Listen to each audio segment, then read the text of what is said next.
everyone. We're going to graph the curve whose parametric equations are given.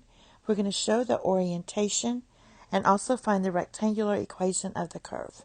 We have x equals sine squared of t and y equals cosine squared of t. And our t is restricted domain from 0 to 2 pi. So first, let's see what we have here. Let's find our rectangular equation of the curve. I'm going to use my Pythagorean identity, that's sine squared of t plus cosine squared of t equals 1.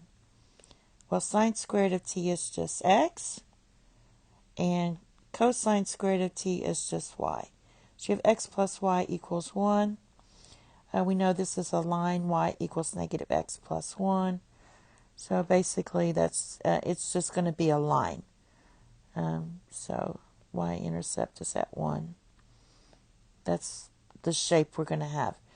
But now we have to actually graph it using the parametric equations and also show the orientation. So let's see what we have. Let's go from 1, 2, 3, 4. I should have done this earlier. 1. So we're going to do that. Now let's look at what we have. We're going to have our t here, and then we're going to have x and y, and then our point x comma y. Now we're going to start at 0.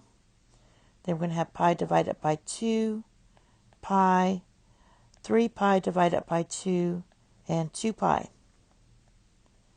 All right. So when we substitute in 0 for sine squared of 0, that's just going to be 0. Sine of 0 is 0. Cosine of 0 is 1, and you square it, you get 1. So that point is going to be 0, 1. So there's that point there. Now let's do pi. For pi divided by 2, sine is going to be 1. 1 squared is 1. Cosine is going to be 0. So that's going to be 1, 0. So there's that. So going in order, what we're doing is we're graphing from here to there. So the orientation is this way. Now, let's go to pi. Cosine, sine of pi is 0, so that's 0. Cosine of pi is negative 1, but when you square it, because of the square, you're going to get 1. So we're back to 0, 1. So what happens is we're going back this way.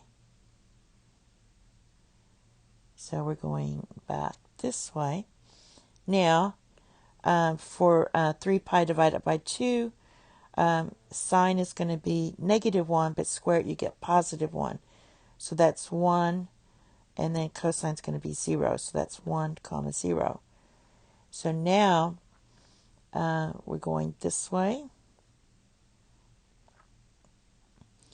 And so that's 2 times we went that way. And then for 2 pi, we're going to get sine is 0 and cosine is 1. So that's going to go back to 0, 1. So you're going back this way. So let's just write 2 arrows here. So that means it's back and forth twice. That's your orientation. Back and forth twice. Thank you. Have a nice day. Bye-bye.